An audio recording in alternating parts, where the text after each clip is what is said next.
Okay. Okay. Hello, everybody. Tonight I'm here to inform you all of some advancements that are going on today in the field of personalized medicine and how we'll all benefit from personalized medicine in the future. But first, I'd like you to meet Emily Whitehead. In October of 2011, Emily was diagnosed with acute lymphoblastic leukemia, which is the most common form of childhood cancer in the world. It's highly treatable with standard forms of chemotherapy. And most people who are treated, they're cured and they're fine. But Emily, she has a rare type of ALL.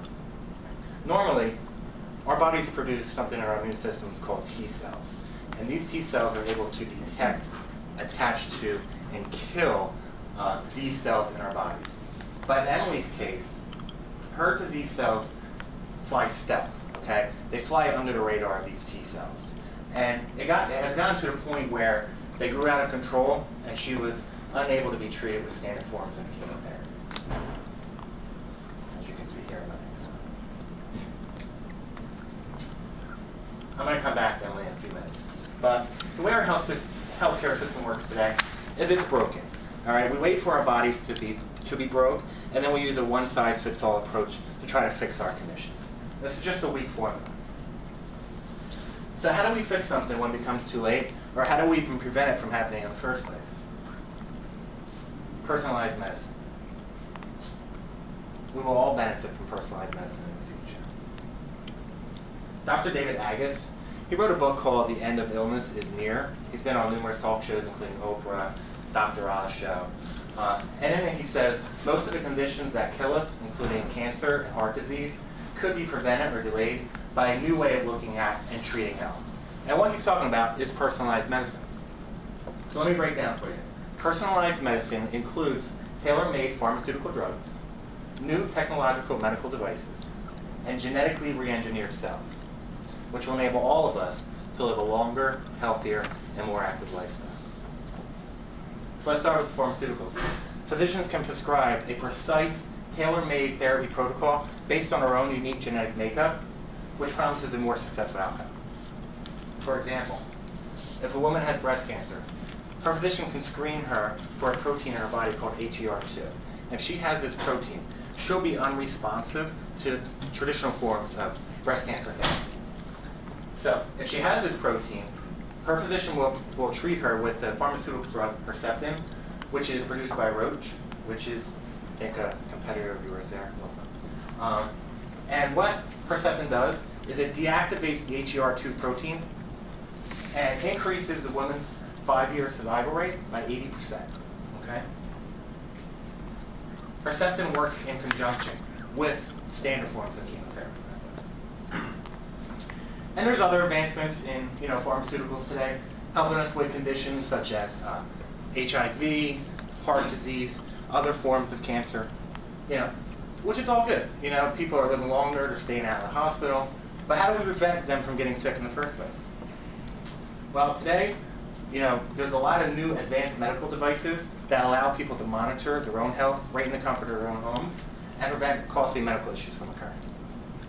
Take, for example, the Health Monitoring Mirror, which is produced by Armitage Shanks and researchers from MIT. This mirror is so smart, it can analyze your heart rate, which can prevent cardiovascular diseases, blood glucose levels, which is useful if you're a diabetic, your respiratory system. It can even look into your eyes and detect cancer cells before they get out of control. And if it does detect something, the data will be sent directly to your physician and immediate action can happen. So there's numerous advancements today in medical devices, things that we can hook directly up to our smartphones and our tablets, our Kindles. Okay, Alex, Ford has one, an app that is being produced. They install it into their vehicles and can detect certain health conditions. But what do we do when it comes to children like Emily, who their disease have gotten out of control, and we don't think they need daily medical monitoring? Human cells can be genetically re-engineered and grown in a laboratory to make us all healthier. Okay? And to me, I think this is the most successful example to date about how personalized medicine can help us all. In 2011, researchers from the University of Pennsylvania and the Children's Hospital of Philadelphia, they started this new cutting-edge clinical trial to help cure children, just like Emily, who's suffering from a rare form of acute lymphoblastic leukemia. So what they do, oh, you can't see it very well. What they do is they take the T cells from the child's blood, they genetically re-engineer it in a clinical laboratory, they kind of equipped it with a new radar detector, they place the T cells back into the child. The T cells travel throughout the body, detect and attach to the once-stealth disease cells, and kills them instantly. So in April of 2012, Emily's condition was deteriorating fast. Okay? She was looking at death right in the face. And as a last option, her parents decided to enroll her in the new clinical trial. And just a few short weeks later, her body was completely free of the disease. And she was back at home, living life as a normal child, going to school, playing soccer, and walking her dog Lucy. And 1 year later, she's still completely disease-free, and 10 more children have entered the trial, and they've all come out with the same successful results. And that is the power of personalized medicine. So just to wrap it up for you, personalized medicine is the future of healthcare. We're no longer going to wait for our bodies to break and then use a one-size-fits-all approach to try to fix it. Okay? Pharmaceutical drugs will be made to work with our own genetic makeups.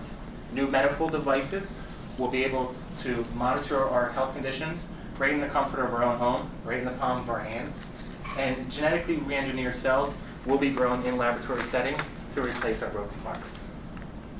This will enable us all to live a longer, healthier, more active lifestyle. 100, it's going to be the new 50. And the end of illness is near. Yeah.